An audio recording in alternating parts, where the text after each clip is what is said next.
Hello, I am Lucas Paquetá. Massive! I'm very happy to be here. Come on, you guys. Massive!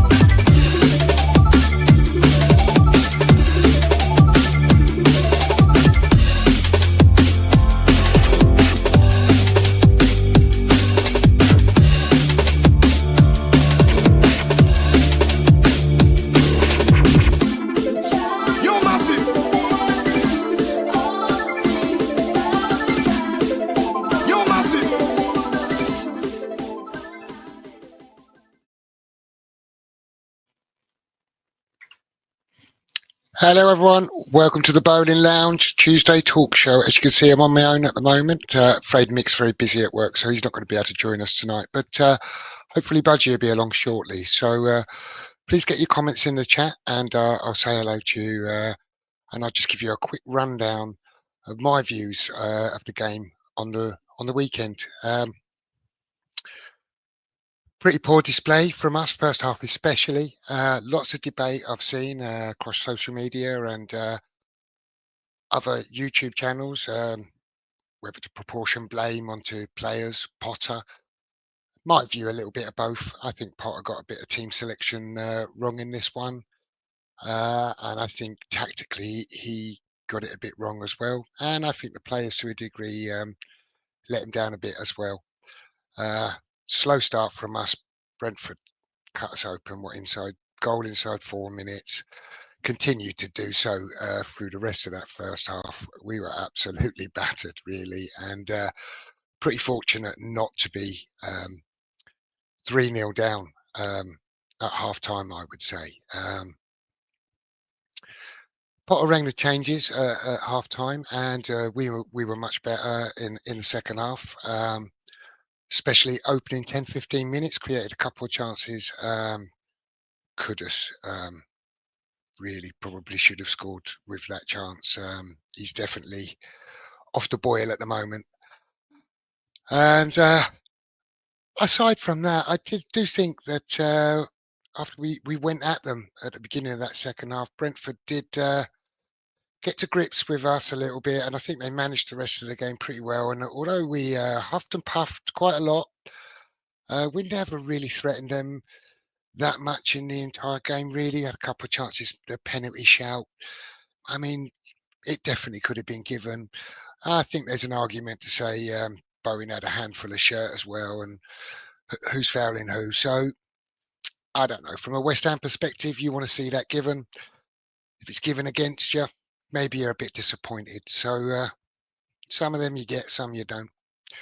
Could have, should have scored. Skulls hit an absolute pile driver. I would have loved to have seen that nestle in the back of the net, but good block from the defender. Ward-Prowse came on, made a bit of a difference in midfield, just brought a bit of calmness. He didn't do anything too fantastic, I don't think. He just got his head up a little bit, passed and moved, carried the ball. We didn't particularly do anything quickly, but calmed things down in that midfield. But really, all in all, I think a pretty professional performance from Brentford. I think we have to give them credit for their performance. And almost like a training session for them to some degree. That might be a little bit harsh, but what I mean is they really went at us, could have easily had the game put to bed by half time, didn't quite have it done. Adjusted to us coming out at them in the second half pretty well, and once they made that adjustment, they had our number, really. So yeah, that's kind of my assessment on that. I think Potter made mistakes. Soler, clearly, I think, for me, out wide on the left is not his best position. And I don't think him and Emerson down the left-hand side combined very well. I think Kudus, Bowen, Wan-Bissaka exercise down the right didn't really work. Paqueta ploughed a pretty lone furrow up front on his own. He got a lot of criticism in the game, but don't think that's his. He did it pretty well against Villa, but I don't think it's really his role, and I don't think he was supported particularly well. And when he did try and close, he was a bit isolated. He can't put himself up against centre halves. Like second half, he, he got a bit more of a natural role for him, a bit deeper, pulled the strings a little bit more, and was much more what we're looking to get from him. I would suggest. I think he's a bit wasted up there. I would have rather seen Bowen up there. I think if Ferguson's not ready to start. Glad to see Ferguson come on. Thought he looked bright for a little while. Looks a bit short of match fitness, but that's to be expected. He hasn't played a lot of football in quite a long time. And yeah, that's about it really that I can say about the game. Pretty disappointing. I think everyone was hoping and lots of expectation building up to the game of a win, perhaps a decent win. I think that was always going to be not necessarily difficult, but I think a draw was probably the most likely result. I would have had it down as a 1-1. But we were beaten in the end. Anyway, I'm going to come to the chat now. Say hello to you guys. Thanks for tuning in. Matt, good evening, Matt. Big up to you. And no panel as yet this evening. And Colin, good evening to you. Toha, thanks for joining us. And everyone saying hello. Please put your thoughts into the chat regards the game on Saturday. Any performances or anyone you particularly want to talk about? Happy to get involved with any of your comments. And Ian, good evening to you. Thanks for joining us. Colin's in the house. Good evening, Colin. He said he was actually surprised how badly we were, considering how much time had with Potter and his coaches to do the work with the squad.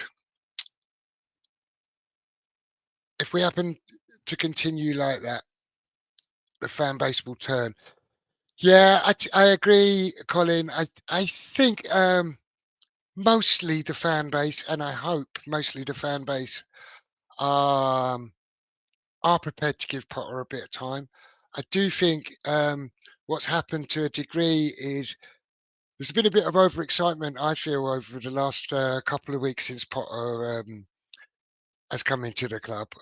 And it's great that the club's been reinfused and invigorated in that way, and the players look a lot happier, and it seems a much happier camp. But I do think some of us in the fan base have kind of elevated Potter onto a bit higher pedestal than he needs to be currently. And now with the loss to Brentford and the upcoming game to Arsenal and then Leicester to follow, which is going to be a really big game next Thursday, regardless of the Arsenal result. Bit of pressure will be off if we get a good result against Arsenal, but if we don't, pressure's really on that game. So yeah, I think that for some, I don't know that his crown's starting to slip, but I think they perhaps elevated him a bit higher than he needs to be, so it's a bit further for him to fall. I haven't really done that. I've tried hard not to do that and get on that bandwagon. I've got my reservations about Potter's weaknesses, and I do think that he's much better than Lopetegui, and going forwards, I think he can potentially build a squad and a team and be successful at West Ham. But I'm not surprised that he hasn't just come in and waved a magic wand. If we're honest with ourselves, I've said all along, we were pretty lucky against Fulham. It's the only game we've won under Potter so far. So don't see a win coming the weekend. We might get on and chat about that later in the chat, so I'll park about that. But yeah, I'm a bit worried about the Arsenal game. Brendan's saying good evening to Colin. Let's see what else you're saying in the chat here. Terence is in. Good evening, Terence. Happy if Ferguson starts, we win. Hammer smash, my son dwarf. I'm not sure what that says there, but I get the sentiment around Ferguson. I'd like to see Ferguson start the weekend. Don't know how fit he really is. and if not, I've got a team that I've put together, so we can go through that later, and you can give us your thoughts on that. Brendan's put a question in here, so he says, Arsenal will be a tough game. I'm not expecting much, but would be happy with a point. What do you expect from the matchup? Okay, yeah, Toha, I'm in your camp. I'd be delighted with a draw. I mean, obviously, 3 points would be absolutely fantastic. Over the moon with that. But I have no expectations of us going there and getting a win. Be absolutely delighted with a point. It'd be a fantastic point for us, I think, in our current state. And my expectations of the matchup are that we will probably lose the game, and I hope not heavily. We've had a couple of tonkins at the hands of Arsenal recently, and yeah, we could really do without another one of those. And as Colin alluded to earlier in the chat there, if we go to Arsenal weekend, get beat 4-5 there, the noises around Potter and the question marks over him will probably become louder in certain quarters, and I think it's a bit early for all that. But everyone's got their views, everyone sees things differently, and I'm a bit more relaxed about it. Others not so much, and they're entitled not to be. Everyone's saying good evening. What's Ian saying here? He says he went on Saturday. Honestly, one of the dullest games I've seen live. First half particularly was dreadful, but we must have patience. We can't expect too much so early from any new manager. Yeah, I'm firmly in your camp on that, Ian, and I've heard it said on other channels and on social media platforms that Saturday's first half performance was as bad as we've seen under Loppy. And I have to say, with the ease with which they cut through us, I don't think it's an unfair comparison to make. And I do think if Lopetegui had put that team out and then made those changes at half time, there would have been howls of derision about how he was correcting his mistakes. So I do think Potter hasn't suffered that so much as yet, and everyone's looking a bit more positive on the changes that were made. Nice to see Scarles come in; he's doing well.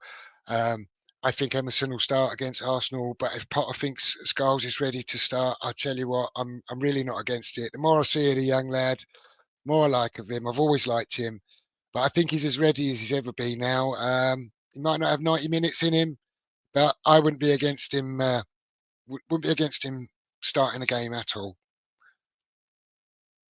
Matt says, very poor first half, as you said, Jeff. Second half was bright, could have still off form.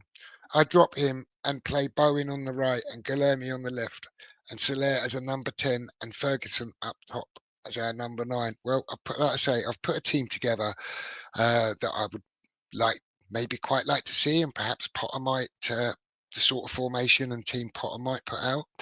So we'll see how that matches up later, and you can give us your thoughts on that. But I don't disagree with too much of what you've said there, Matt, if I'm honest with you. My team doesn't include Guilherme, but not too far away from some of that. You guys are obviously just saying hello to each other in the chat here at the moment. And Tony's saying, Potter does the talk. Now he needs to walk. Yeah, absolutely. He's spoken very well. He's certainly got a lot of fans on side, mentioning the academy. He said lots of things that people want to hear. By the way, I do think, I do have faith in Potter, and I do think he talks the talk, and it is time for him to walk the walk. But as Ian says, I think it's a lot to expect, like wholesale changes. And overall, I do think that in the short time that Potter's been here, and with the massive injury crisis that he had to deal with when he first arrived here, actually, he's got the team playing better football than we have the rest of the season under Lopetegui. There's much more organisation. You can actually see what he's trying to do. We might not execute it very well at the moment at times, but there's patterns of play. You can see what he's trying to do, whereas Lopetegui was just it was just a bit of a mess, wasn't it? Again, everyone's saying good evening. I'll try and catch up with the chat. Okay, Terence's half message earlier said, no problem for that, mate. He says, my son, Dwarf Gooner, thinks it's a walkover. Fuck him. Okay, well, I don't want to say fuck him to your son. But I don't know if it's a walkover. I hope not. But as I said, I do worry a little bit about Saturday. Not looking forward to it too much.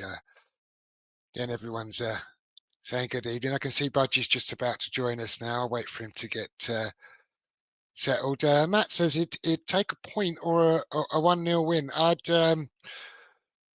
I'd run over hot coals, I think, for a 1-0 win, Matt, and I'd be delighted with a point. Everyone's saying good evening. And Budgie, if you're ready, I'll bring you in, buddy. Okay, good evening, Budgie. Thanks for joining Good us, evening. mate. I don't know how much you've missed. I've All just right, sort of mate, run no worries. thoughts on the game. You got anything you wanted to particularly bring up from Saturday's performance? Might have been covered in the chat, but you're welcome to fire away if there's anything you wanted to draw attention to. Yeah, no, I think we made it far too easy for Brentford. If I'm honest, I think we made it too easy for them. I mean, if we'd have applied the pressure that I know we can from minute 1 to minute 90, it would never have come out that way. And I think we kind of gave them too much space and too much respect. And I don't think that's down to Potter. I think that's down to the individuals on the pitch.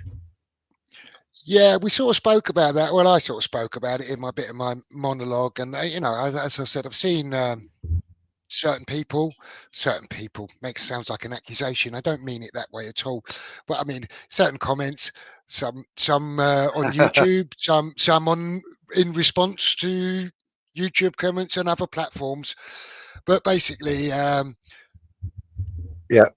Debating whether it's the Potters to blame or the players, and basically my assessment on that was I think a little bit of both. I think Potter, I think his selection was a bit wrong, and I think his setup was a bit wrong, and I think the players didn't perform for him very well either in places. I don't know what you think about that. You may disagree with me. Yeah, I mean, look, he was. No, I think he was a bit naive the way he set up. I've got to be honest, but the effort just wasn't there that I was expecting. I think the there weren't a lack of effort, but I just don't think it was in the right place at the right time. I think there was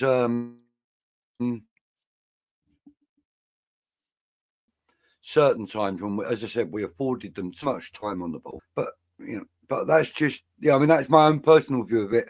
And bear in mind, I was watching it ish. I was working. I had my phone on, and I was trying to keep up with the game as well. So it wasn't a full on 100% concentration 100% of the time, but I just thought we offered them too much space, too much time, and I think that was our biggest downfall on Saturday. I think, weren't there? There were too many poor performances. You look at Kilman. Kilman had a poor game on Saturday, and I've said before, I don't know if Mavropanos alongside him just puts the fear of God into everyone, because he looked a different player than he's looked the last few weeks. I know it was a flat back 4 rather than a 3. And Mavropanos, he didn't really do anything outrageously wrong on Saturday, but your heart is in your mouth with him. And it was early doors when he headed the ball more up than out, and then had to get on the end of his own header. It's stuff like that you just kind of had your head in your hands about and just think, yeah, no, this is not working. Soler for me didn't work. The Kudus Bowen thing down that side didn't really. Lots of things just didn't really work, and some of that was tactical, and I think some of it's down to the players. I'm just going to get back Yeah. into the Yeah, chat fair enough. because we were going through that. Yep. And Terry says Arsenal fuck up against lower league in a title race. The Arsenal bottlers are there for the taking. Okay. I've put together a little bit of their form recently, and they haven't bottled it in the last few games. I will say that. Torres says Hammers are putting in better performances away, or so it seems. That is what gives me a slither of hope for the weekend. I think that's true. If we look at the Yeah. Brentford game the weekend and the Palace game preceding that, they were pretty poor, and I think we were probably fair for all of us to perhaps expect a little bit more than we got out of those two games. Yet, if you look at the Chelsea and Villa away performances, although we got beat, beat and a draw, but we were a lot happier with those performances, and we looked a lot better, and we Yeah. were a bit robbed against Chelsea. I thought we should have got a draw out of that game. Yeah, and I mean, like, enough has been said about that, except that we haven't had the rub of the green the whole time with VAR and decisions and stuff. But there are times when we have had the rub of the green, and we've benefited from it. And so like, we kind of got to take the rough with the smooth. Although I do agree, we were kind of robbed of a result of sorts. But I still think that we've had the rub of the green a few times as well. I mean, we could have given a couple of penalties away that we haven't because of the VAR decisions. So you got when you flick a coin, you got a 50-50 chance of winning it.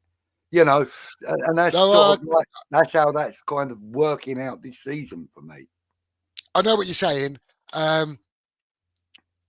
But performance-wise, we could be encouraged, I think, even despite results. Mate, I thought I know it was in the Lopetegui era, but I thought that the Ipswich game showed a bit of forward motion in performance level. And I thought that was going to be a real kickoff. Even though, yes, we were playing arguably one of the worst teams in the league, we actually performed really well on the day. And I thought that was going to be a kickoff point. That and the Newcastle away game, I mean, that was so Newcastle, impressive, wasn't it? It wasn't it, just, Yeah. And we thought that was going to be I thought that was going to be a springboard for maybe another 9 points by this point of the season. Maybe 10 points even. We could have. I think we could have got if we'd have dug our heels into certain games. We rolled over and let Palace have us. Really, I mean, Palace really schooled us, I thought. But we've got a new manager in place now, and so that forward momentum was kind of interrupted a little bit. But in that interruption, we've seen better football, or football that we appreciate more. Okay, we've had some losses, but we're taking them. We're taking them like as part of the rough that goes with the smooth. Yeah. And like I said on a comment in Stell's show last night, is that, Graham Potter came in January, so mid-season. He's taken on a squad of players built by David Moyes and Lopetegui. Well, that really tells you everything you need to know about the squad of players that he's taken on. They're all players that he hasn't chosen. Okay.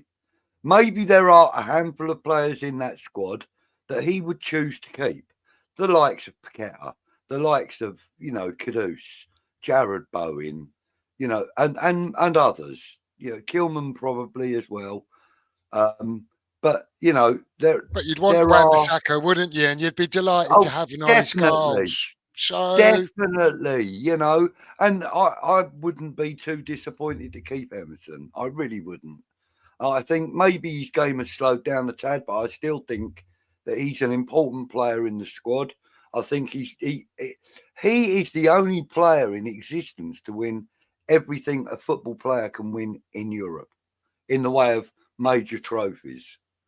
You know, he's won them at club level, all of them at club level, and he's won, you know, the European level, you know, the national level European competition. So, you know, I mean, like his experience and his guidance and his abilities. Let's not forget, he's still a damn good player.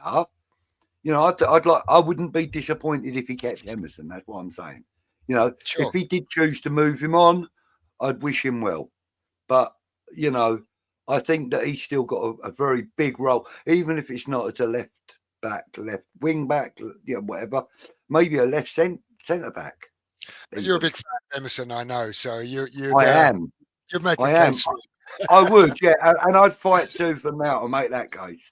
But Yeah, I know. I get that. also, I understand that we do need Ollie Scholes in there, and he needs to be our number one choice right this moment. Going forwards, he does. Yeah. Yeah, right at this moment. That's how I see it. Unless, of course, we buy in somebody like, you know, like another Ashley Cole or another, you know, Kieran Trippier or someone like that. You know, if we buy in the next one of them, then yeah, of course, you know, you're paying decent money for a player, then you got to get your investment back on them. But I still think Ollie Scholes has got a massive part to play going forward. I think he is going to be our left back, and Yeah, I think he'll so be. too. I think he'll be very good at it. If I'm honest, he Yeah, seems to be mature. don't know if you heard if you were in the chat or not. If you heard where I was I talking about haven't. Scholes, I don't know if he's quite ready for 90 minutes. Just yet. I've seen him like when he has started. He looks like he faced 70 minutes is probably about right. I'm absolutely happy that he's featured as much and coming on in games, but it wouldn't bother me if he started the game. I'd be quite happy to see Scholes start the game. Yeah, I mean, And if he even if chooses Scholes not come to on and done the start him first, and bring yeah, him on as a sub and he feature in the game and give him yeah, 45 minutes or a half hour, I'm absolutely happy yeah, with that kind of development of him as well, if I'm honest. yeah, and you know, I mean, and I think also we need somebody of Ollie Scholes' progression, temperament, you know, that kind of to back up Aaron Wan-Bissaka, because let's not be, you know, too complacent here. Anything can happen, injuries, suspensions, etc. At the moment, we've got Vladimir Sufal, which is fine. You know, there's not a lot we can do about that right Although now. we haven't got him right at this moment. That's a bit No, of a because of problem. his injury. But Yeah. but you know, I mean, we have got a couple of under 23s that may be able to step up if required. But what we need to do is make sure that we've got one that can step up if required, or bring one in. You know, But that's a summer job if we're going to bring one in it. of So, course it is. Of course it is. You know, and then and yeah, obviously, as you said, Potter's going to look at the players that he wants to keep around him in the summer, and then he's going to look at the players that he wants to move on and what he needs to bring in. And then it's a matter of prioritizing, isn't it? Really? And yeah, then does the right back come into that priority list? And really, that's sort of down to Potter in his rebuild plans. I'm just going to go back to try and catch up with a bit of the yeah. Go on, mate. chat. Actually, Ian says, I think that's a great point, Jeff. It's clear GP has a plan, and we can see him starting to implement it. I had no idea what Loppy was doing even halfway into the season. Oh yeah, that's from back there. Yeah, but it's true, isn't it? Lopetegui was Absolutely, mate. so Yeah, haphazard, wasn't it? You know, you could never yeah. work out from one week to the next what was going on. Hmm. Colin says, Jeff, mate, I will stick by Potter and have patience with him. I am seeing some good things for future coming. Injuries haven't helped, and now I have heard Paqueta might be out for a long time. Yes, I heard that earlier on as well, injury in training. So Great. I made a team up for the Arsenal game. He was in it, but I've had to edit that now because obviously he's not going to be available. Hmm. Terence says, Budgie, you legend, we are going to go Gooner spanking, mate. So I don't know, how do you feel about that? You think we're going to be spanking the Gooners at the weekend, mate? I reckon I won't be there physically doing it myself, no. But I have got a good feeling about the weekend, in as much that I think Graham Potter has got a bit of a. Oh, good evening, Colin, by the way. I think Graham Potter's got a bit of a point to prove this weekend. And if he can do that against Chelsea, against Arsenal, then you kind of have more belief in the process. Do you know what I mean? And I think because Potter in most of his press conferences and stuff, in most of them, he will reference the fans as being the ones to please, not the board, the fans. So I think he's going to, have this approach that, look, boys, we're letting them lot down. They're paying out fortunes to get here. They're, to be here every game. And we're not giving them what they want. We have got these boys that have travelled to, because it's an away game, isn't it? So, these boys and girls that are travelling to the Emirates, mate, we got to give them something to travel home with. And 3 points in a bag would be the tonic that everybody on that train home would need, And you have to say, I'm just going to reference a couple of things because you were just saying, and I think it was Toho earlier in the chat who said Potter's talk the talk, he's got to start walking the walk. And then about patterns of play and performing better away from home. And he has spoken very well and all that. But to his credit, in the Villa and the Chelsea games, he did try and get something out of those. And the changes he made was to try and get something out of those games. And I was happy about that because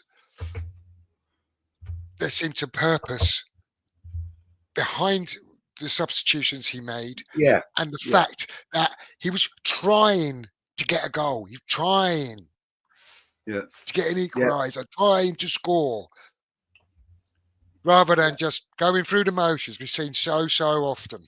Oh yeah, and the thing is, with it kind of appears now to me that Julian Lopetegui, when he first came into the club, he's probably gone, what's the general consensus of the fans and this and that?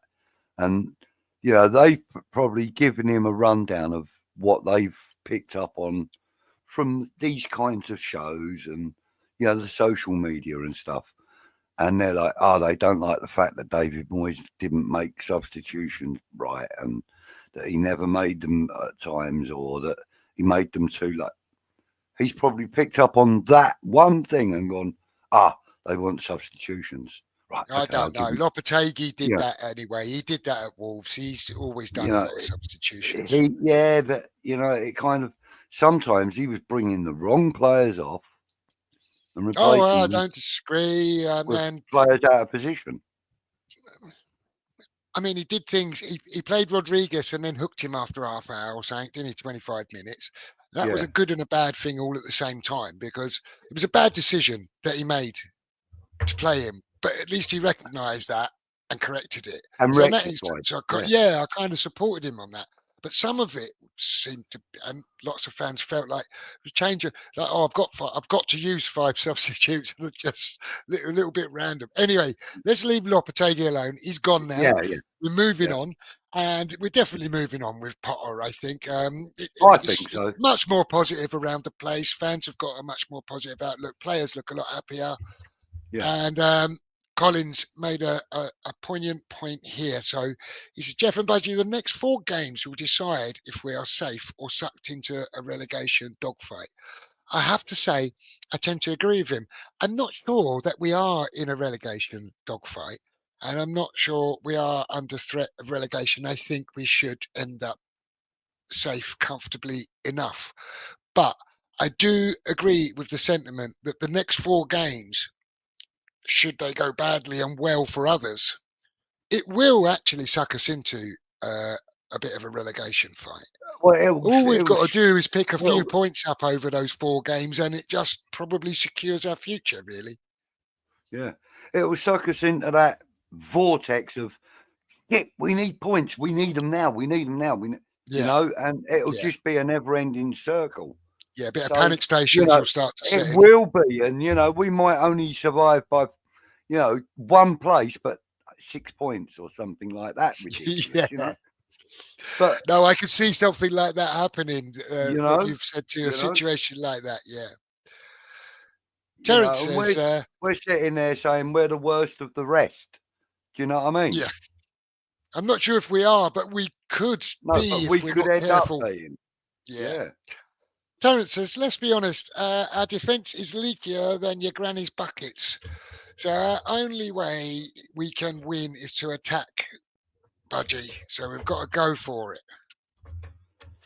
Well, I agree. I think we should be playing a far more aggressive front line. Not in personnel per se, because I think we've got aggressive attackers. I think we just need to have more of an aggressive supply system. You know, like, dare I say it, and it pains me to say it, but even Craig Dawson used to get the ball up the fucking field quicker than we are at the moment. You know, and we know Craig Dawson's limitations, but one of them was not getting the ball up the pitch to a man's foot. You know, and I think we need more defenders attempting to get the ball up the pitch. I know it's kind of, a lot of people are going, oh no, we're not going to go back to bloody, you know, Big Sam's football. No, I'm not saying that we should do that. What I'm saying is that there are moments when you can pick and choose to eliminate the midfield completely. Well, we Someone did like that Jared early Bowen, doors with Lopetegui, didn't we? And that seemed to be our style of play under Lopetegui, was knock for a it across moment, the back 4, knock it across the back 4, have no idea what you're doing with it, bypass the midfield, up to Antonio, whoever was yeah, up there, right? yeah, I know, yeah. But what I'm saying is that, you know, we have, under Potter, we have kind of adopted a kind of format that he wants them to play, and they're slowly picking it up, and It it's takes time though, becoming, right? yeah, It's going and to take time. it's becoming more and more evident in every game, even though some of the results have been, you know, like completely the opposite to that. You wouldn't, you know that unless you've watched the games. But the point I'm making is that while we're still in this transitional period, we have to be a little bit more clinical when we are going forward. And there are going to be times that, you know, like, for example, let's just say Wan-Bissaka picks the ball up, I don't know, 5 yards outside our box, and he sees Somerville out on the left-hand side, unmarked, well onside, pings a ball across to him. Somerville then starts creating an attack, right? We won't have to go any further. We're lacking that. The crossfield ball, the long through balls, we're lacking it. We don't have anybody that can either do it or is confident to do it. Do you know Kilman what I does mean? it sometimes. Occasionally, but not often enough. There are times when you think, just look, he's there, give it to him. And Kilman don't sit. I know it's very difficult on ground level to see everything like you can on the TV screen or up in the stands, maybe. But yeah, I think there should be a little bit more of a focus on getting the ball up the field a lot quicker. We were brilliant at counter-attacking at one point, Jeff. I think We the were, problem, some you of the know, problem is, I don't mind us keeping the possession and passing the ball and working it up the field, but it needs to be quicker. It doesn't have to necessarily be longer, but the ball needs yeah, to be moved quicker, yeah. and it needs to I go mean, forwards more instead of yeah. sideways and backwards. Look how quickly Paqueta put that ball through for Bowen in the final for him to get the winning goal. That's the kind of thought processes we need from players like Paqueta and players like Kilman. You know, your Aaron Wan-Bissaka, even Ollie Scholes, if he's playing on the left. You know, we need them to have that. Hang on a minute, there's a break on there. I'm going to put the ball up, shout the man's name, and see if he can, catch onto it. If we had more of that, even if it is into the midfield, like from Ollie Scholes, maybe say to Paqueta and Paqueta out to Somerville, maybe, or so. I don't know. You know, I'm just saying that if there was a lot more of that faster, I suppose that would probably come more with the team being more comfortable around each other. But they've been together for 6 months nearly now. Yeah, sure, but not under Potter. And he's trying to get them to play very differently than they did under Lopetegui. And he's had a lot of players missing. So he hasn't had like the full squad at his disposal for the whole time. So I just think I don't disagree with the stuff what you're saying. And I absolutely agree with the ball should be moved a lot quicker. But just think we need a little bit of patience about that. I think it's baby steps. I think we can see the improvements.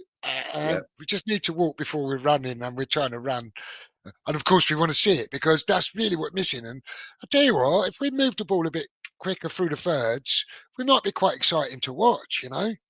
I think so. It's just not happening just yet. Yeah, I mean, look, the thing that comes to mind when you talk about that, moving the ball quickly through the thirds, reminds me of like 2010 Chelsea. Round about that sort of period, 2010, 12, when they were quicker. I know, a bit later than that, sorry. About 14, 15. Before we moved to the London Stadium. But they were able to move the ball quickly through all the thirds. You know, I just think we should play like that. That's what we should do. I don't have a problem really with Potter's doing. I don't have a problem. I think we took some risks trying to play out the back against Brentford on Saturday. We got away with it a couple of times. Paqueta gave the ball, playing the ball across his own square, across his own midfield, in front of his own box. Got away with one. Kudus did exactly the same. Got away with one. Can't be playing balls like that, blind balls, and doing stuff like that. That's no good. But I don't think Potter's encouraging that. I don't think we'll see too much more of that going forwards. No, I'm going to try and catch up with the chat, and then maybe we'll start talking about what we've touched on the Arsenal, but we'll perhaps talk about some team lineups we might like to see and predictions and stuff. Colin says Cummins will be in the first team squad next season, and Toaz says I think he was promised a squad number, Colin. Indeed, so that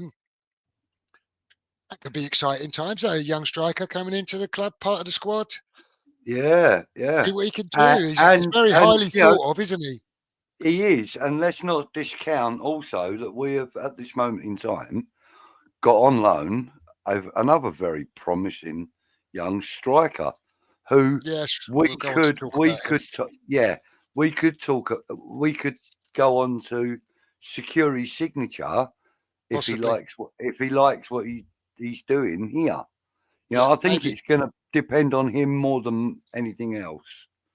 Brighton obviously have to agree to the deal, but I think he's probably in a position where he's going, look, you're not playing me enough. West Ham want to give me first team football. I'd like to go. You know, what's the chances of you coming up with the right Sorry, mate. I thought you carry on. No. I was just waffling at the end there, mate. Really. I didn't mean to interrupt you, Budgie. Nah, I had a train of thought, and I just go on, mate.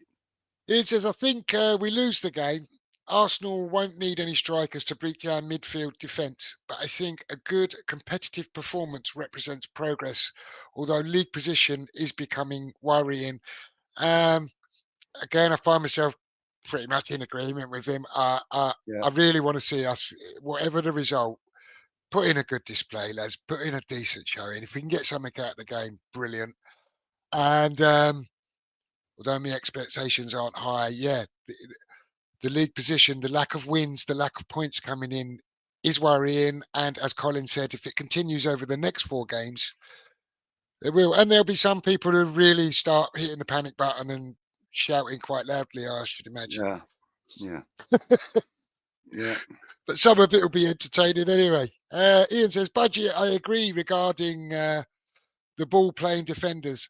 I know it's been said to death, but it seems to me Agard may be perfect for Potter. I've got a theory on Agard, but I'd like to see what your thoughts are to Ian's comment there. Right. Well, first of all, good evening, Ian, and thank you. Good comment, mate. Yeah, I actually agree. I think again he's perfect for Potter ball. Absolutely. He's a ball player. He can get up and down the pitch quick as well. I mean, do you remember when he was actually playing for us and he scored his goal? I mean, how quickly he got up the pitch to get that goal that he scored. He's only scored the one, as far as I remember. But, he got up the pitch real quickly. So, and I know other times I've seen him getting back quickly when he's been up for corners and stuff. I think he's perfect for Potter. He's got good feet on him. I really like him. I tend to agree with you, Andy, in regards to Agard as a player. I think he's got all of those attributes. But this is where my theory comes in, and I could be way off the mark. Could have got it completely wrong. I think Agard doesn't fancy the Premier League. And I think he don't like the week in, week out, 100-mile-an-hour, Jesus Christ, I ain't got time to breathe. And I know he played under the Moyes system and was under a lot more pressure and that. But I also happen to think that about Anderson. I thought Anderson had all the attributes to be a Premier League player. And I think he showed it on a few occasions. And I think his problem was he didn't want to have to work to that level. It was too much hard work, and he could go and play his football elsewhere and be a lot more comfortable. And I'm not sure if there's a bit of that about Agard. I say I might be wrong. No, well, that's my theory. Yeah, that's a perfectly valid theory as well, Jeff, because we have seen it with some other players. I mean, you look at the likes of what was his name now? The young lad that sort of did a disappearing act on us. Not Zavon Hines. Oh God. Yeah, he was the young lad that played for us. And went where? He was a striker. He was an attacker. Dean Garner, are you talking about? No, before that even. Zavon Hines was before that. Yeah, I know, but it wasn't Zavon Hines. It was Stanislas. No, oh God, I can't remember his bloody name. A lot of the players have made reference to him, saying that he could have been one of the greatest players. I think he was a Harry Redknapp signing. What was his fucking name? It will come to me in a minute. Somebody's probably not Sonny Perkins. No. Somebody put it in the bloody chat. What's this boy's name? Anyway, he was supposed to be playing in quite an important game. He scored a beautiful goal in a game, the previous game, and then he had to play another one, and he disappeared off to Manchester to be with his family and that because he was missing his family or something. Can't remember his name now. Oh, I can't remember. It'll come to me. It will come to me. Regards Agard, Matt says he wasn't settled in England, hence him leaving on loan. And Toa thinks that he might come back. And Matt goes on to say that he's not so sure because there's some big teams in Spain looking at him, which is rumoured that there are big teams in Spain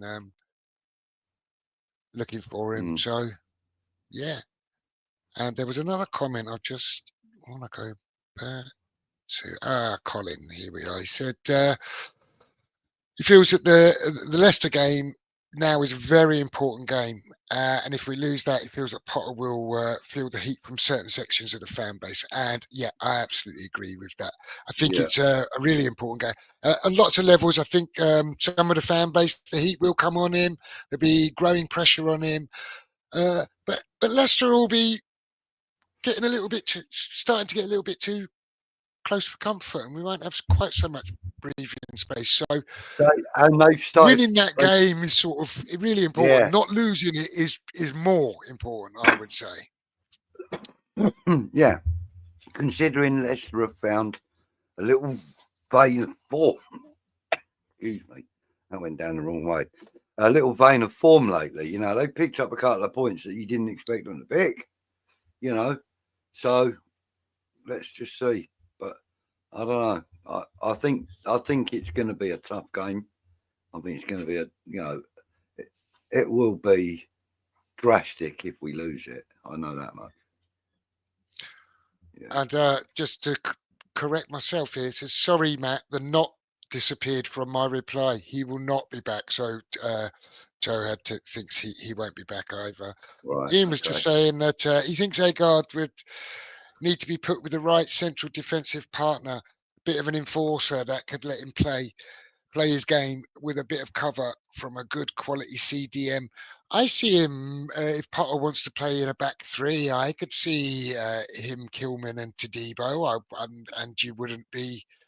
And Alvarez in front of them. We wouldn't be too alarmed about that. I wouldn't, on the face of it, the thought of it. No. That's how I see it, but yeah, everyone sees it differently, right? Yep.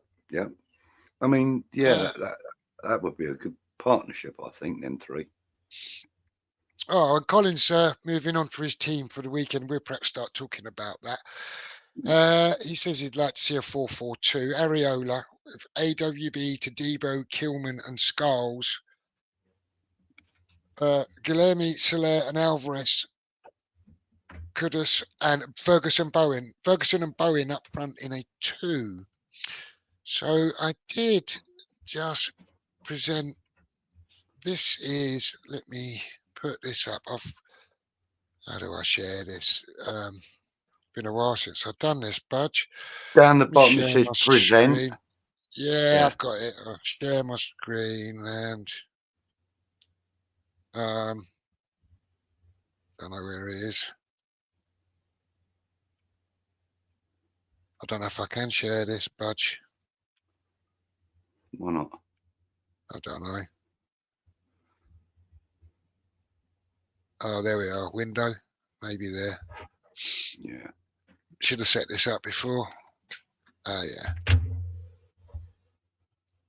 I don't know. I'll tell you what I'll do in the meantime, Budge. I've put up a bit of current form and that for Arsenal, because that doesn't... Me waffling away at my clicks ain't helping very much, is it? So we add that to the stage. I don't know if I can make that full screen, can I? Everyone can see that. It's quite readable. Even is it? Even with my poor eyes and no glasses, I can read that. Oh, perfect. Well, as you can see then, I've put their list of injuries up, which is not insubstantial and quite influential players that they've got missing. And I tell you what, while I try and work out this other share screen, if you want to go through that, if you've got yeah. Okay, so as you mentioned it, I'll go with the injuries and suspensions first. So Gabriel Jesus, he's got an ACL problem, so his potential return is November this year. So at least he isn't going to be causing us any problems. Kai Havertz has got a hamstring problem, potential return July the 25th. I wish he was playing because he won't cause us any problems. Bukayo Saka is the only one on this list that really worries. Actually, no, there's two. Bukayo Saka has got hamstring, potential return March the 25th, which is after our game, clearly. But that is a good miss. I'm glad that he's a miss. Martinelli, another player that could potentially have caused us some problems because he has got a nasty habit of getting himself a goal. No potential return date, which is even more encouraging. And then the other player that I would have really worried about is Tommy Yasu. Now, I know a lot of people aren't quite as convinced about him as I am, but wow, somebody just messaged me and it just went off in my head really loud. Tommy Yasu is the sort of player, he's very similar in scale of danger man, as in my opinion, as the likes of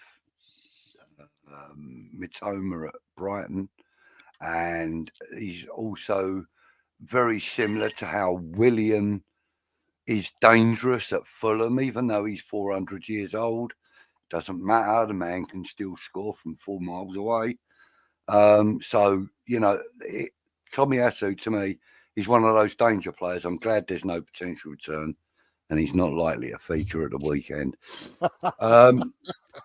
But, you know, fair play to Arsenal. They can still field a team that is potentially and I think I could share that in a minute. So I could show the team, the potential team, so we can talk about that. Let's quickly go through their form. Their current form, because it's quite impressive, isn't it? Yeah, it's a win, a draw, and then 3 wins out of the last 5. This is all Premier League, by the way, not having include Champions League or anything in there. Yeah. So obviously, the first of those is the Leicester City away win, and they won 2-0.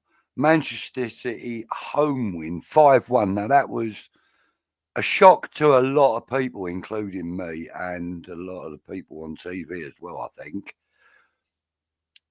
But, you know, Arsenal are very capable of doing that, as we've found out recently. Wolves away win 1-0. I mean, that when you look at, I think they were lucky that game, but I mean, it is what those in it. How lucky can you be if you keep winning? Yeah, exactly that. And the Villa home win. Oh, sorry, home draw. And now I think that was they gave away a 2-goal lead, did they? Yeah, something like that. I think, if I remember rightly, I think. Yeah. And but you know, typically of Arsenal, they managed to drag it back, and you know that's kind of what I expected, because Villa are actually potentially a Champions League. Watkins scored the equaliser. It was a lovely goal off the underside of the bar, I think. Yeah. And then obviously the win at home against Tottenham, which I think everybody that supports West Ham would have wanted that result to happen. And of course, the North London derby's huge bragging rights, whichever side you're on. I've also on the next slide put up, Budgie. These are our last 3 results, and you can see the venues, the score lines, the scorers. I'm sure we don't want to talk about the first 2 fixtures too much. There, it's quite scarring, isn't it? Yeah. Although against Arsenal, we did score 2 goals. Even though they beat us 5-2, we scored twice. In the previous game, we didn't even have, I think it was 3 shots. Evening, Happy. Thanks for joining us. Evening, Happy. I think in the 6-0 drubbing that we took at the London Stadium, we I think we had 3 shots on target the whole game. Something ridiculous like that. It was pathetic. You know, it was absolutely pathetic. And then, you know, we've got the last game, the 2-0 loss. Yeah, and that's where we could take a little bit of encouragement, isn't it? Yeah. At least we got a win at the Emirates. We can't beat them at home, but we can beat them away. Yeah. So perhaps we should hold on to that and hope for the best at the weekend. Yeah, and, you know, I think also, you know, the fact that Mavropanos scored in that game, and he had previously worn their kit for them. He didn't celebrate, did he? That game.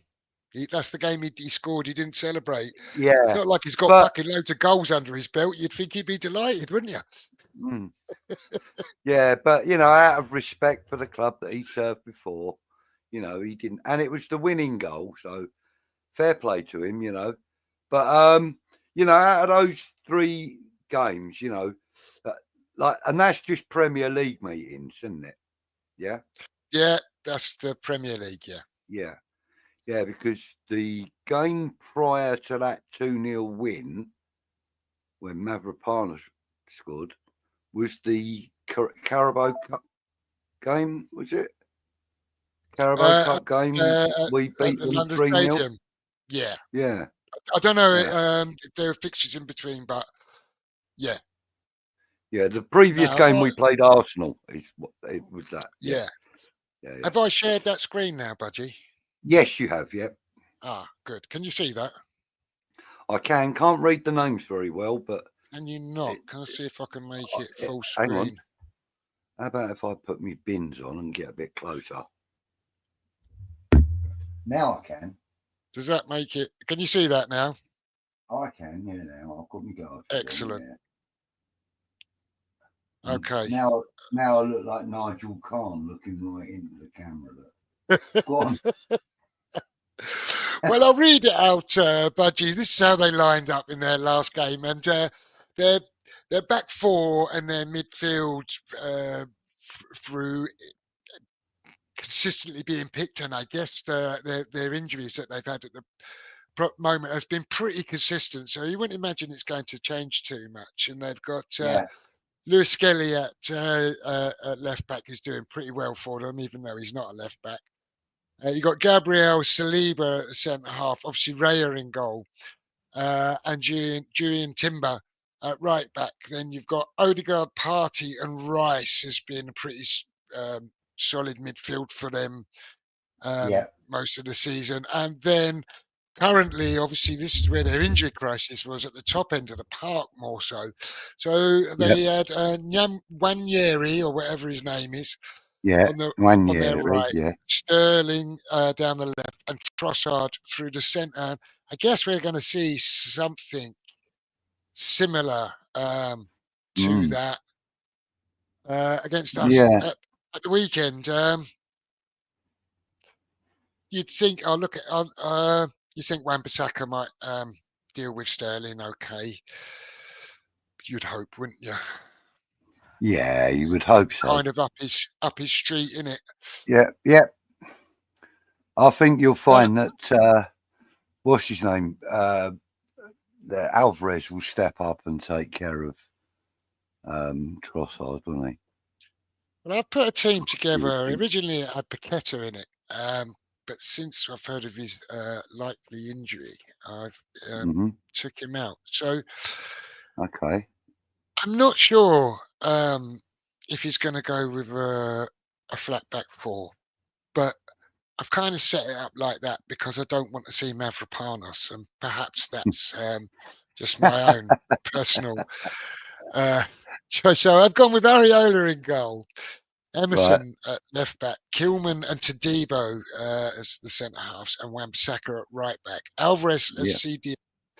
I've put Soler and Ward-Prowse in the midfield alongside Alvarez. But I'll be honest with you, I kind of almost don't care what happens in there. If Potter really wants to put Andy Irving in there, and he absolutely trusts in Thomas Souček to be in there, okay, I trust in Potter.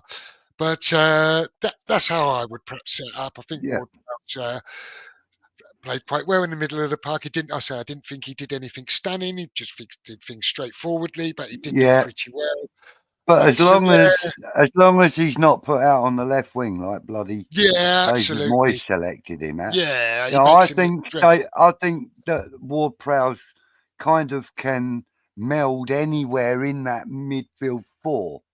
Do you know what I mean? If there's a midfield 4, he can meld anywhere. If it's like a diamond formation, he would fit in anywhere in that, including as a defensive midfielder if he had to.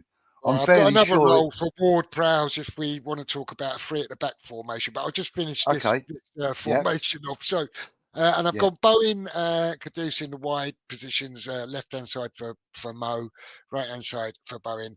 And I've actually started Ferguson. I'd like to see him start. I don't know if he'll finish 90 minutes, but I'd quite like to see him start. That's kind of the team I've put together that I might like to see, something like that. I'm not entirely against the three at the back, but I don't want to see Mavropanos on it. So if that was to happen, I'd make a back three of Kilman, Todibo, and Wan-Bissaka. And there I would probably bring Ward-Prowse into a right wing back role and Emerson in the left wing back role. As I said earlier, by the way, if Scholes comes in for Emerson in this team, I've got no objection to that either. I think he's done really well. Yeah. So, and if Ferguson couldn't start, I'd put Bowen through the middle if I had to bring Kudus right, and I don't know if I really had to play Carlos Soler left hand side, I would, but it would be very, very reluctant to me. I might even be tempted to push Emerson into the midfield and play Scholes behind him if that was the case. That's exactly what I would do, mate. That's exactly what I would do. But that's my thoughts. Please give us your feedback in the chat and put your teams and what your thoughts are. And Budgie, I'll let you pick holes in what I've said there. And mate, nothing. Listen, well, I reckon that you've got a decent selection there. You know, the players that are available, etc. I don't see any anything I could pick holes in. To be fair, I'd have to agree with more or less everything you said.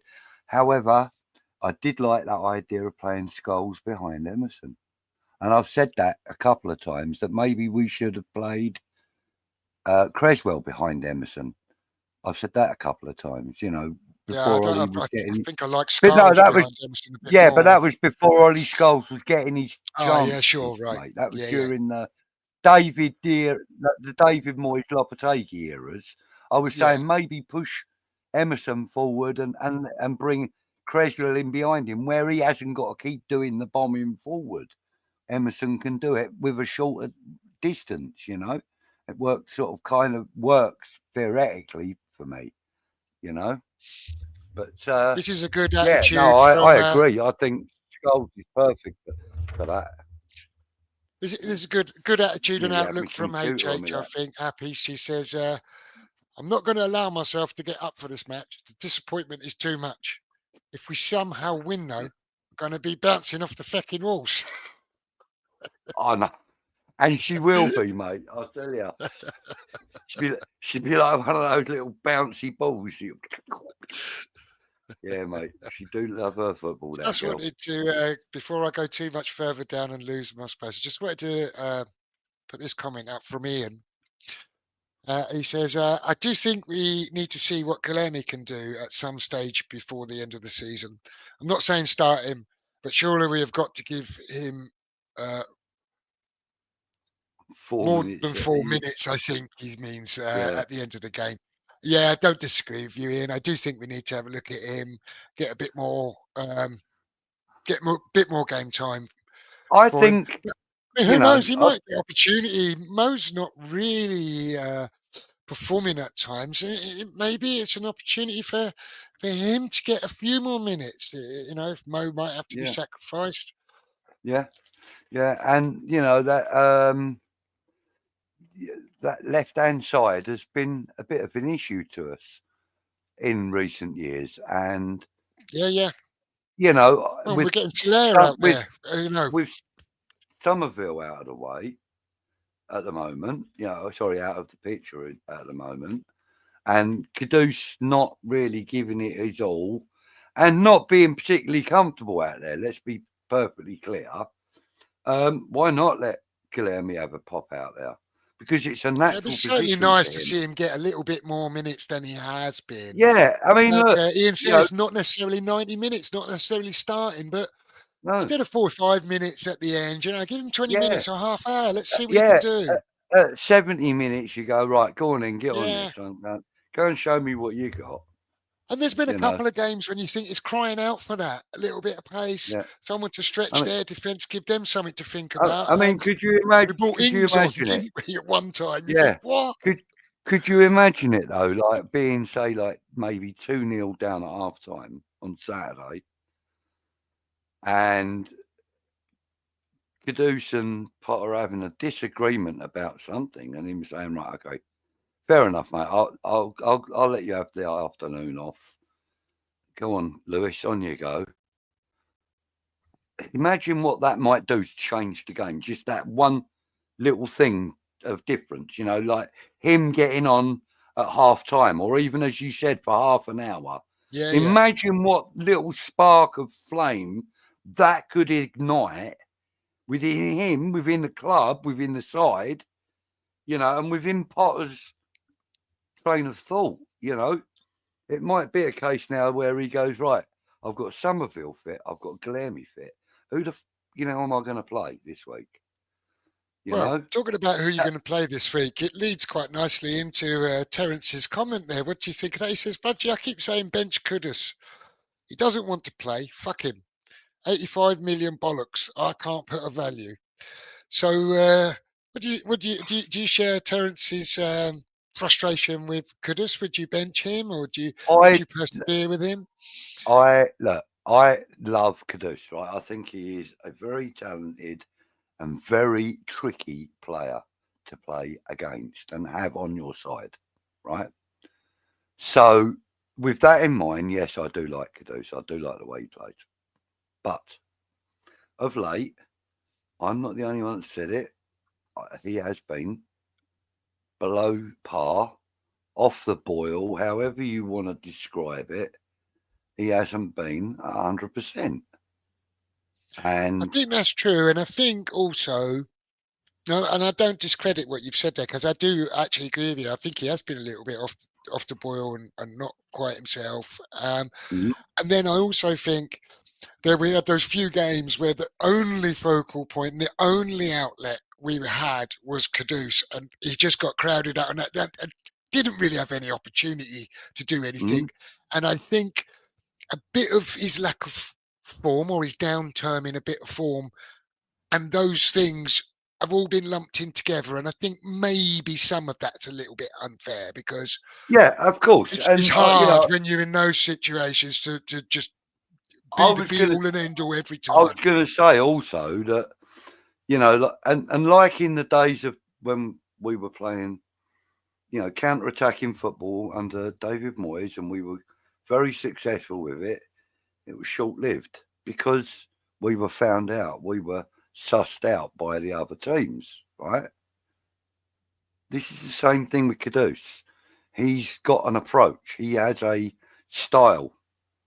And players have learned that style. And now he's being marked out of the game. He's being intercepted when they know he's going to do one thing or the other. Like the player marking him may have the instruction go left, and the other player will cover the right.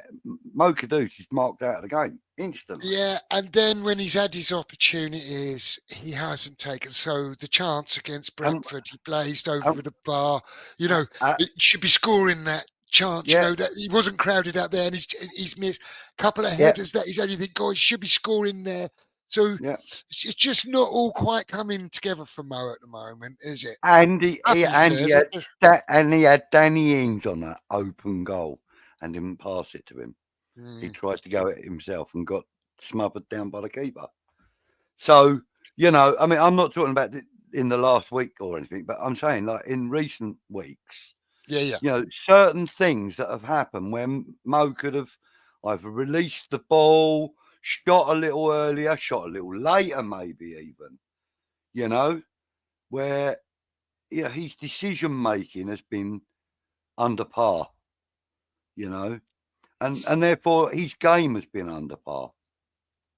Yeah, I mean, Happy says, and this is a very fair point, because again, injuries come into play here, and what the alternatives are if you don't play him. And she says, I'd like to see Kudus.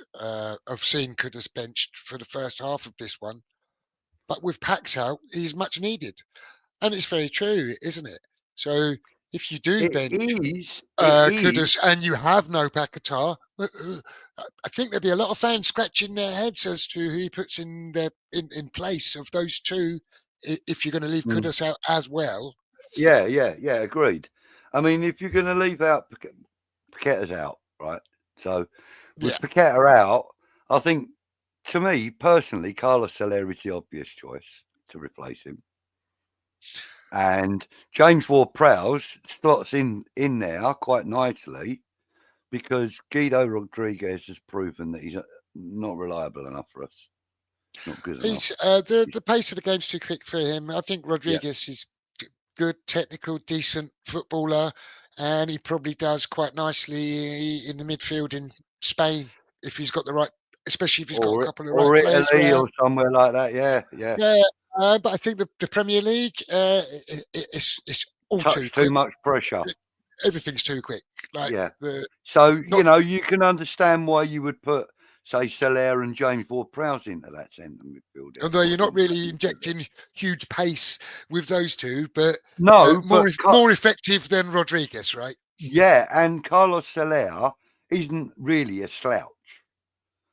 But with that, by having more Ward-Prowse in that middle bit there, remember what I was saying about that fast through ball, that fast ball to let somebody get onto the end of and create something.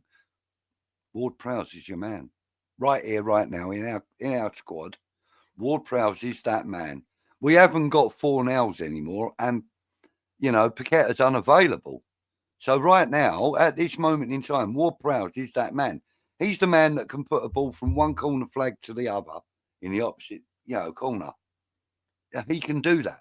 He can put a ball anywhere he wants. Not Happy's so sure asking, about if Kufel's not back, at the moment. As far as I don't have any firm knowledge, but as far as I know, hamstring, I can't imagine he'd be back that quick. Yeah, I think Gio said earlier today that it was going to be at least another week to two before he was seen back. At least another week to two, I think. She's also saying, I've forced myself to believe that Potter was just experimenting on Saturday.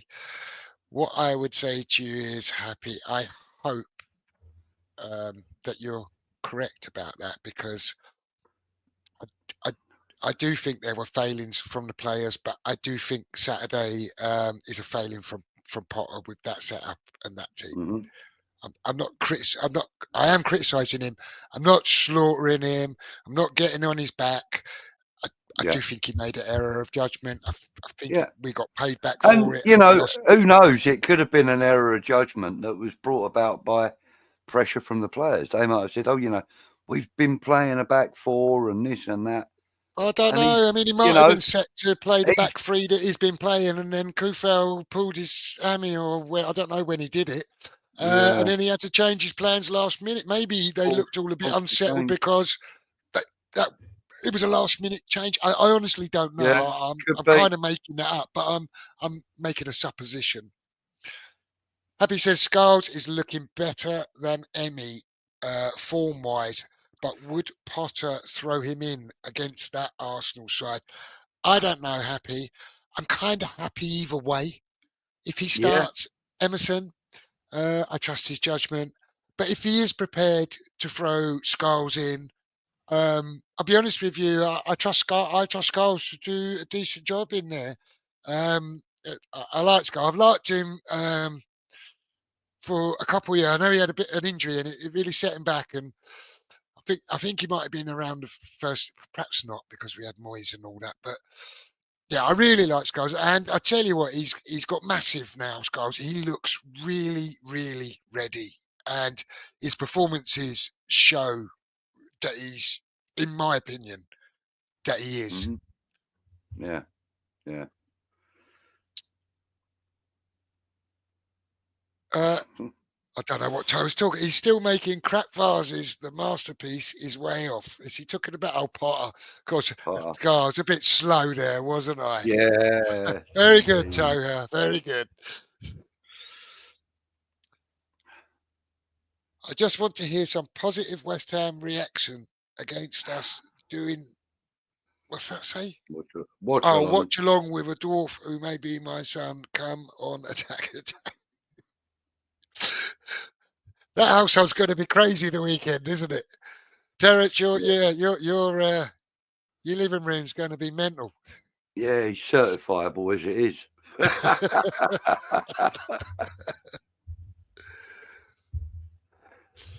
And Toho got to say, it's saying, Skulls is one. It's not on great screen. Outcome of the, is it? Have I not put it up?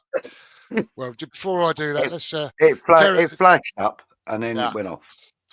Happy agrees that it's going to be brutal in Terence's house, and Toho says Skulls one great outcome of this dire season, and it absolutely is. Yeah. There's one good positive to come out. And I have to say, I think also that Aaron Wan-Bissaka's continued effort has got a positive as well. You know, Definitely. There he was, gone and back again. You know, I think Wan-Bissaka's been a great signing for us. Yeah. No, I agree. Yeah, we got that, Terence. That's the thing, Happy. We spoke about that a few minutes ago. Sort of speak about that in there. It's an option. I think I'd rather see Emerson in front of Skulls instead of Soler. I'd rather advance Emerson. I'd rather have Soler inside. I also happen I don't to want think him wide. that it would. I also happen to think though that it would also be perfect scenario for the delivery for Evan Ferguson, because he's a true striker, that boy. He likes to get in amongst it. He loves to get in amongst it. Bowen put a couple of balls in the first half against Brentford. Yeah. And you're looking and they were great balls, right? Mm. But you're looking and you're just thinking, you need Ferguson in there, right? Ferguson's in there. Maybe you get a chance. Maybe you get an effort on goal out of that. Yeah. But we were never getting that. Even how good the balls were, we never get an effort on goal with who we had in the box. Yeah. Happy agrees with Ian and says Guilherme has looked properly lively and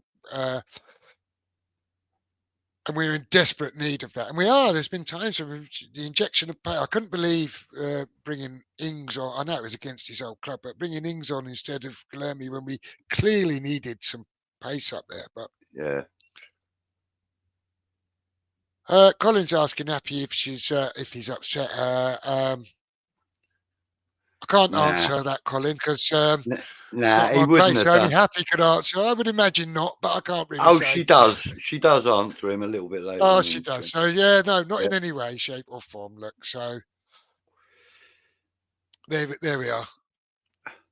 There you go. That's what I was going to say. She don't get offended by much anyway. No, I didn't think she would be, but you never know, do you? I can't answer for her, but she's answered for herself, so job done. There you go. There you go. It says, I agree with you, Smugs. Goodness is playing with 2 or 3 on him. However, it isn't down to Potter to figure out a way to free him up. Yeah, it kind of is, but I do think when he was in the games, then he was our only outlet. Very, very difficult. If we had a Somerville available in that game and a Kudus on one side and a Somerville on the other, they wouldn't be able to just pay quite so much attention to Mo. And I think if Mo's on the right hand side, that's generally the weaker side, being the left hand side for the opposing team. So I think Mo has an easier job to do out there. Do you know what I mean? Slightly easier job. But I think that, we were speaking about should he be benched or whatever and this and that. Without Paqueta in the team, it's very difficult to justify it. Yeah. But I mean, it wouldn't surprise me 1,000,000% though if he did get put on the bench and like say for example Guilherme was put out there, or Soler even, or Emerson even, whatever. Oh, you wouldn't bring Emerson that far forward, surely, but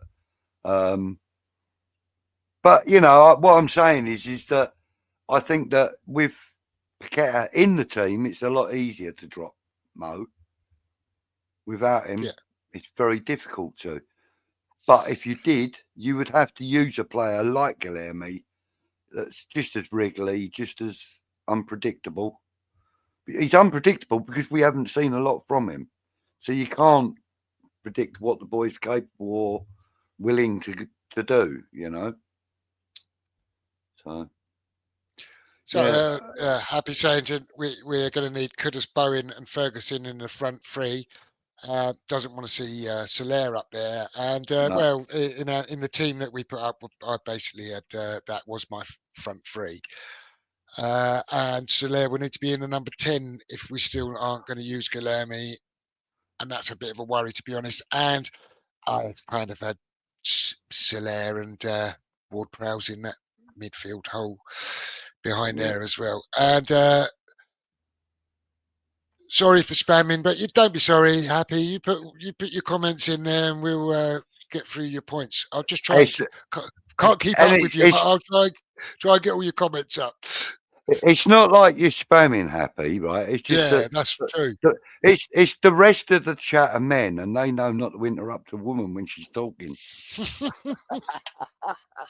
It looks like they can't get a word in edgewise. You know what I mean? Nah, babe, it's good. It's all good. Yeah, no, you're welcome to put all your comments in, Happy. I'm more than happy for Happy to comment. All right, that's real sweet. That's really sweet. Colin and this conversation.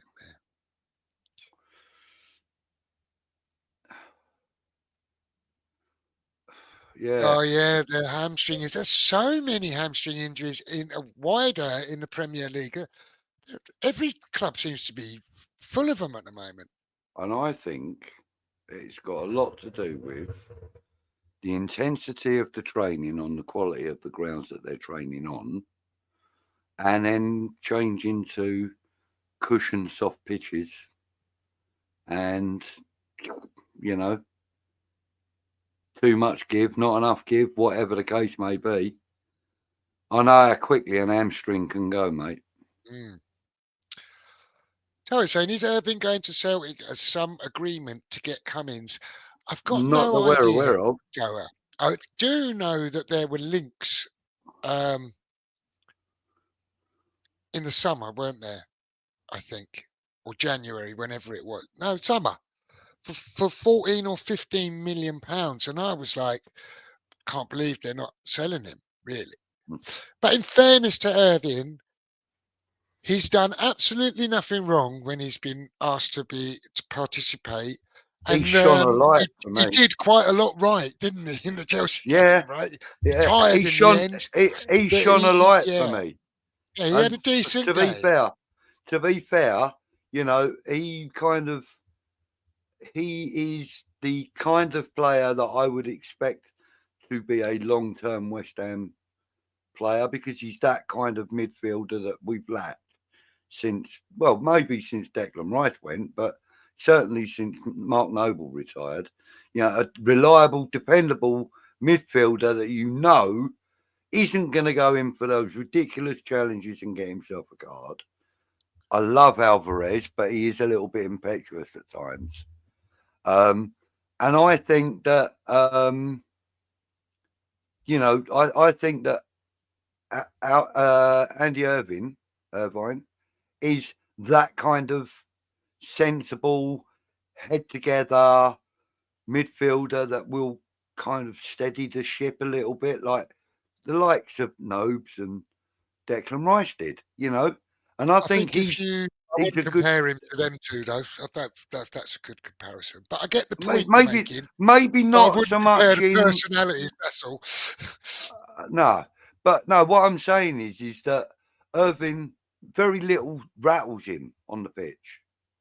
Yeah, no, what I was going to say about Irving, I was going to compare him to perhaps what JWP's performance was a bit like in the second half. JWP's second half against Brentford, I don't think he came on and did anything stunning.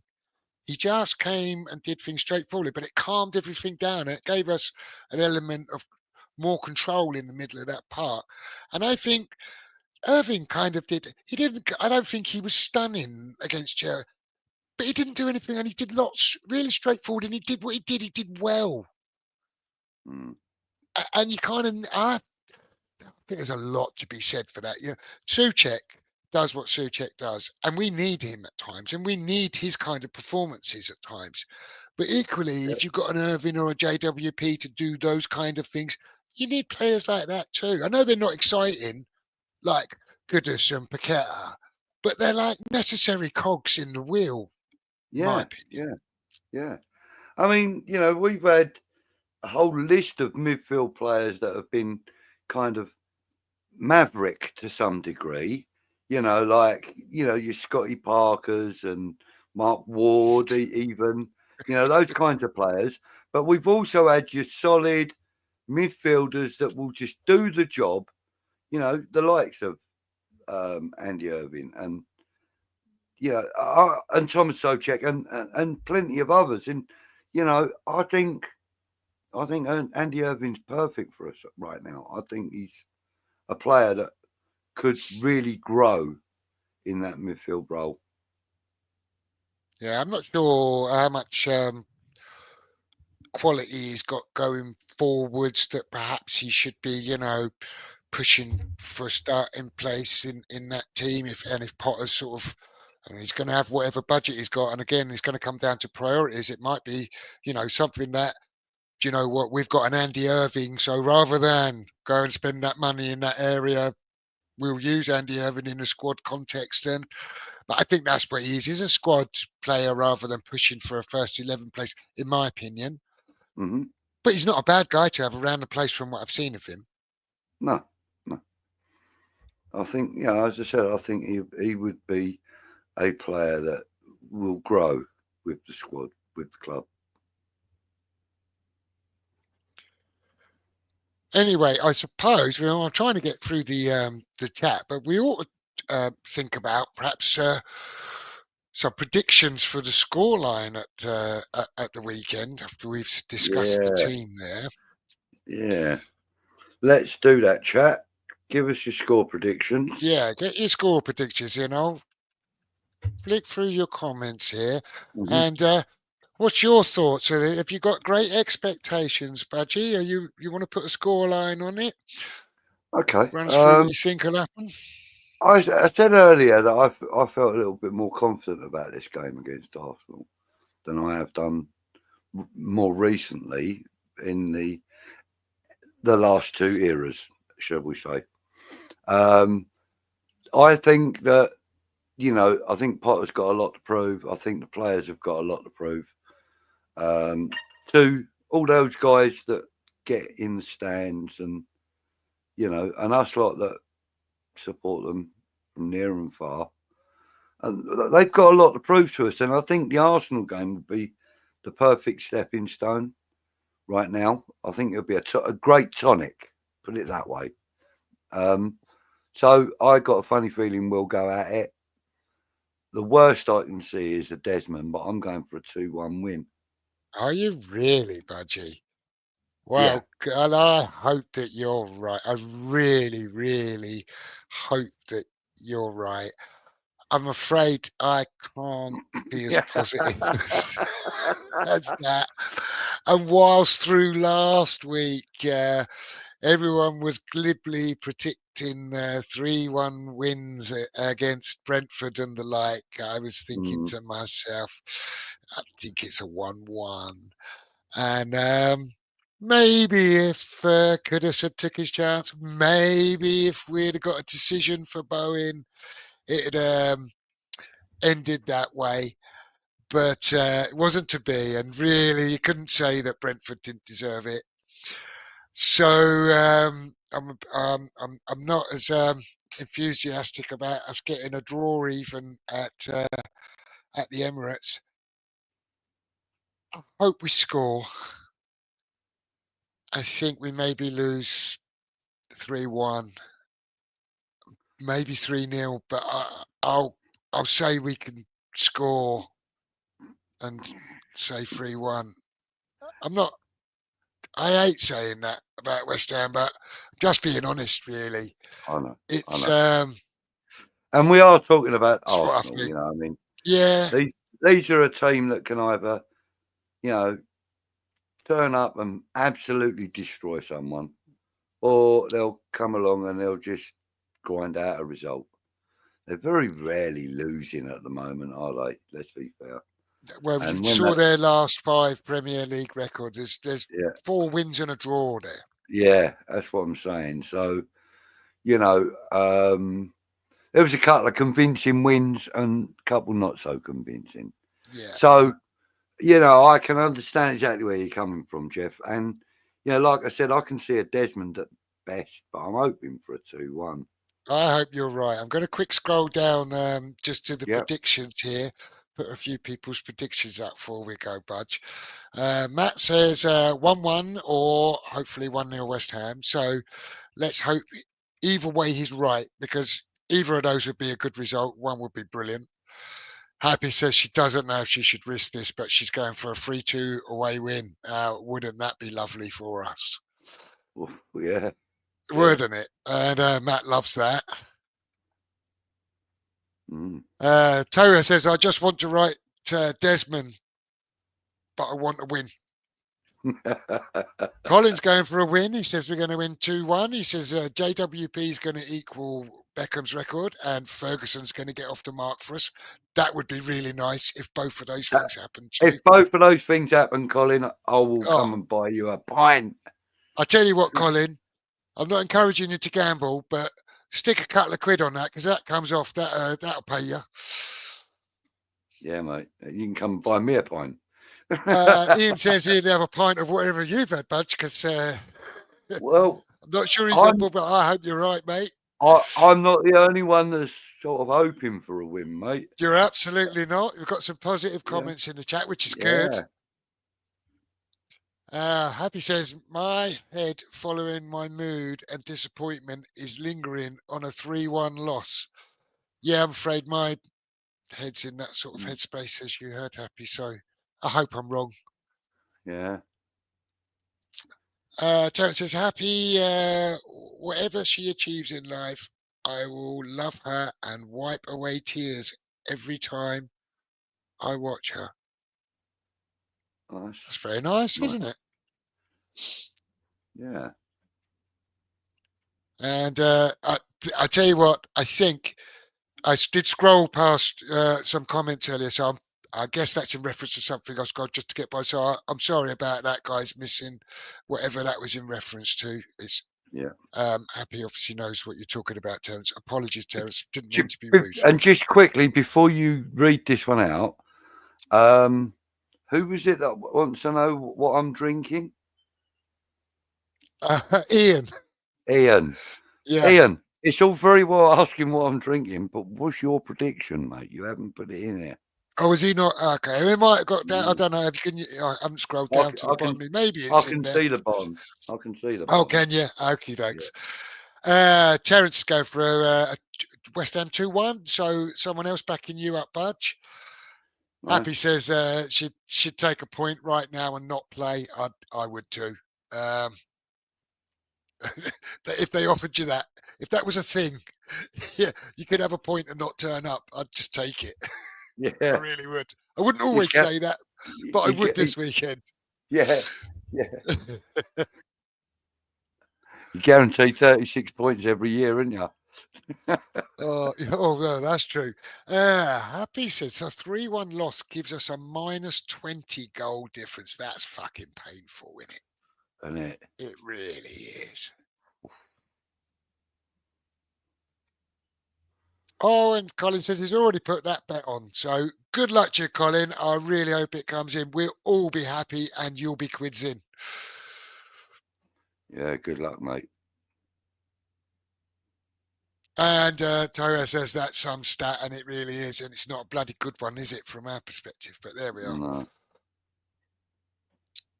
And Colin's asking, Happy's asking what the odds are on Ian's pretty scoring. He says he's going for a 2-0 loss. Yeah, I know, but you haven't put hoping for a competitive performance. And Terence says, gentlemen, that was about my niece who hopefully plays for West Ham next season. Well, God love her, and I hope she does too. Yeah. You're not whether putting she does them or up on just the doesn't, screen. good luck to her. You're not putting them up on the screen as you're reading them, you know. Did I not click on that? No, you're still on Happy's one. What are the odds on that, Colin? Oh, I didn't put Ian's up either. Oh, there's Ian's 2-0 loss. Yeah, there you go. There we go. And there you go. There's Terence about his niece. So good luck to her and all she does. And I hope she succeeds with West Ham as she can.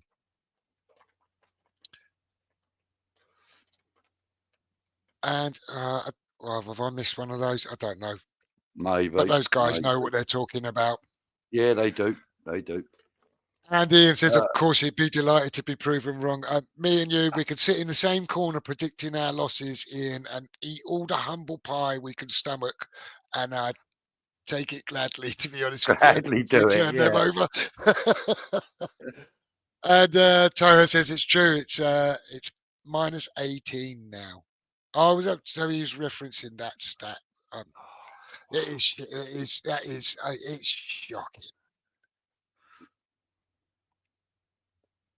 Oh, Colin's not giving out the odds. You got to find them yourself, he says. Okay, Budge, well, we've finally got to the bottom of the comments, and we've been going for an hour and 40 minutes. So unless, obviously, other than thanking all these lovely people for joining us, you've got anything else you'd like to add, we'll say good night, my buds. Well, no, I do want to make a couple of small shout outs, right? One to that lady who's on the screen there now at the Amoret. She's dedicating a lot of her own time to a help group, sort of like a self-help group. I don't know the full details, but she does a lot of helping other people in strife and that.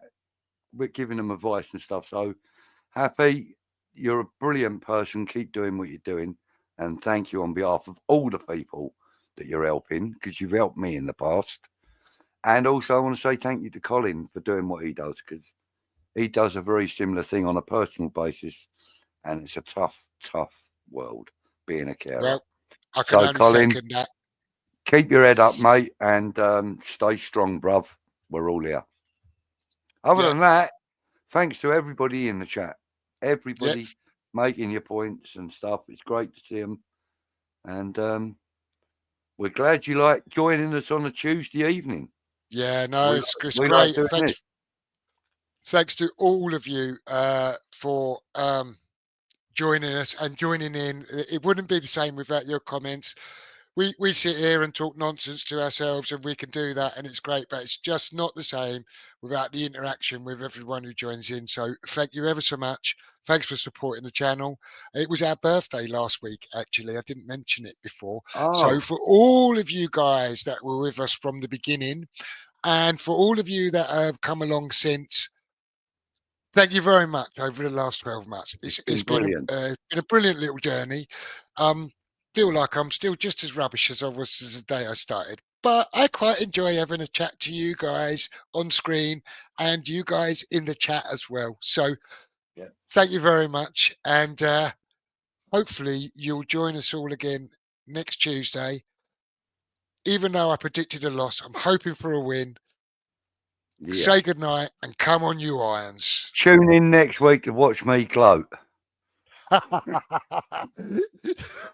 night, all. To the Cockney boys.